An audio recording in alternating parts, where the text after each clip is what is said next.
If you're struggling, wondering what to do with your room mics, stick around because I'm going to show you what to do with them in a metal mix. All right, I'm going to be honest here. When I first started mixing, honestly, I didn't know what the hell to do with room mics. They were like a complete unknown to me. I would either crush them too hard, add way too much distortion. I didn't know how to EQ them right. I didn't know what to EQ. They were really a headache. I didn't really know what else to do with them. I fucking actually hated dealing with room mics. And then I was reading the systematic mixing guide by Ehrman. And so he mentioned how to generally process them. It was more of a philosophy than, a step-by-step guide. But I took that philosophy and I kind of learned what to look for and what not to do and that whole thing. And so the strategy for me with room mics is to add a bit of glue and honestly mid-range. That's really what they're there for me for. They're there to put drums in a space and not have drums in space. I don't know if that makes sense to anybody, but it's something I heard a couple times, that you want to put your drums in a space, not drums in space. And as you can tell, I have my room mics highlighted here and they're fairly low in the mix. So let me just show you how that sounds in its entirety.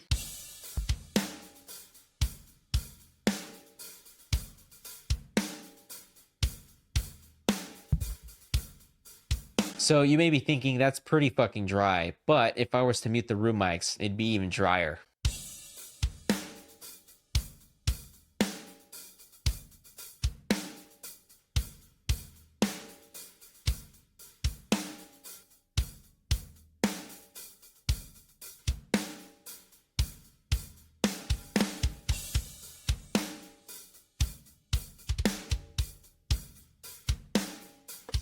I really, really hope you guys caught that. I know it's extremely subtle, but like the rooms, they were adding mids to the drums, but like in a non-shitty way. Most rooms are good for that, I think. A lot of the times they meant to add a bit of low-end information, especially mid-range information. I almost never use them for high-end information. Low information is a little tricky though, because if you're working with like tech death drums, which is usually what I work with, I tend to cut out a ton of fucking lows. So like, everything below 100 is like lopped off. But I've seen some of my mentors leave the high pass filter up to 60 hertz. I mean, so they add low end sometimes with the room mics. Something I would suggest experimenting with, something I found that I can't really wrap my head around still. I'm in more of an intermediate advanced mixer. I'm not like a super advanced guy. I'm like on the upper end of intermediate. And I still have trouble trying to figure out what to do with the low end with the room mic. With that being said, again, my method for using room mics is to add mid-range. The way I'd like to do that is starting with a specific set of processing tools.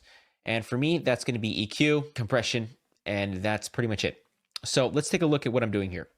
I'm cutting off everything below 100 hertz. I'm dipping, about 500 hertz, about 3 dB. And then here is the actual move you guys want to be checking out here. This 3K dip here. You want to control cymbal spill to the best of your abilities on your room mics, because if you compress them, they're only going to influence the character of the room even more. And if you have them really, really compressed, your cymbals are going to be pissing all over your room sound. And you really, really don't want that. When you bring in that fader up on your drum mix, it's going to sound really shitty and really washy and kind of like white noise. So you want to control as much as the cymbal spill. Good news is here with this mix is we're working with MIDI drums. So a lot of the cymbals sound good right off the bat just because of the nature of MIDI drums. However, if this was a live kit, you would see this be more substantial, like kind of down to here, to a very extreme degree. But we're not dealing with real drums right now. We're dealing with MIDI drums. You don't have to battle with a lot of inconsistencies and discrepancies in terms of, mic chains and all that stuff. After that, I have my mid-range boost here at 1.5K. That is the key move for me on most of my room tracks, is a 1.5K boost with a bell boost on an SSL channel. Like that is literally what I use this channel strip for on my room mics. Sometimes I'll do some compression.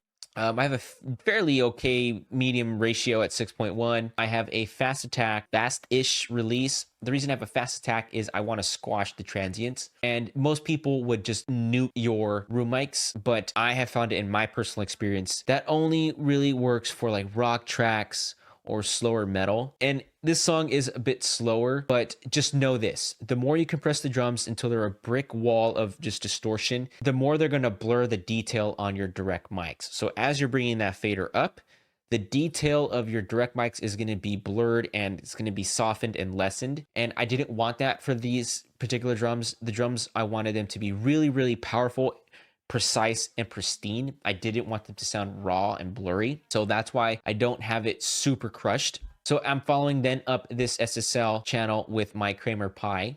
I got this from watching Nolly mix, and I'm doing about 6 dB of gain reduction here. I have a 5:1 ratio and a medium release. The attack is fixed on this. I actually don't really know how it works, to be completely honest. I just know that I turn it up until it sounds good and kind of leave it at that. All right, so let's listen to the room tracks without any processing, and then we'll pop them in one by one and show you guys how they are affecting the sound.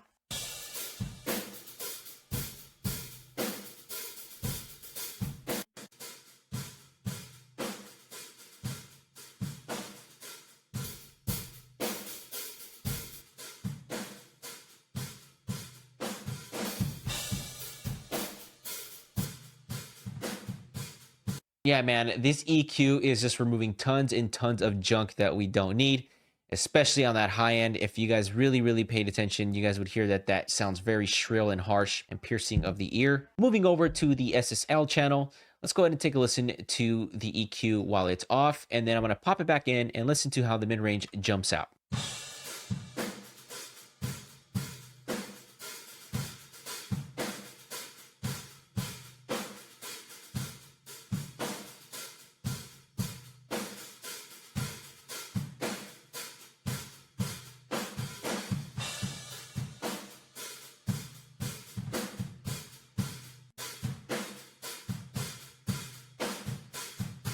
Man, 1.5K on rooms is one of my favorite moves to make. It really brings out the character of a room when you boost that frequency. Moving on to the Kramer Pie. Let's go and listen to it without the Kramer Pie, and then I'm gonna pop it back in and just listen to how it kind of levels everything off. And because of the nature of the compressor, adds a little bit of distortion and a little bit of character.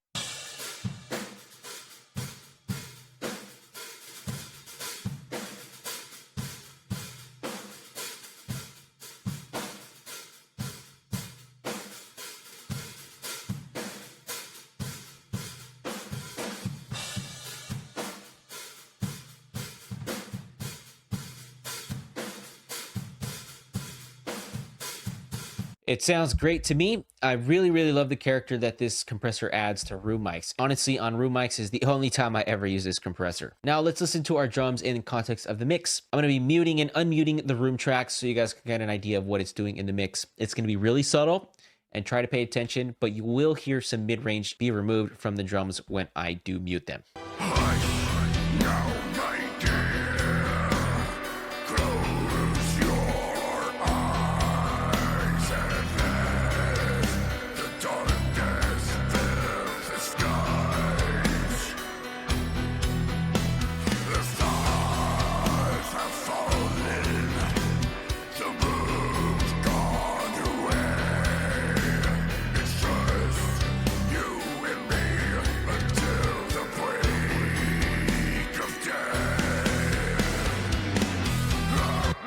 So key takeaways are that room mics are an essential microphone to add some sense of space and glue to your drum mics, and not to have them be in space, but to be put into a space. Just remember, if you compress your room mics a little too much and you bring them in too much in the drum mix, they will start to sound blurry and blur the detail of your drum mix, which is what you don't want in metal. You want your drums to have this powerful sound. Unless you're kind of doing really raw drum sounds, then go ahead and compress the living hell out of them, bring them in, make them sound nasty, and you'll have yourself a nice dirty drum mix. So if you found this video helpful, give me a like, comment, and subscribe. It helps me more than you guys know, and I'll catch you guys in the next video where we cover a different topic.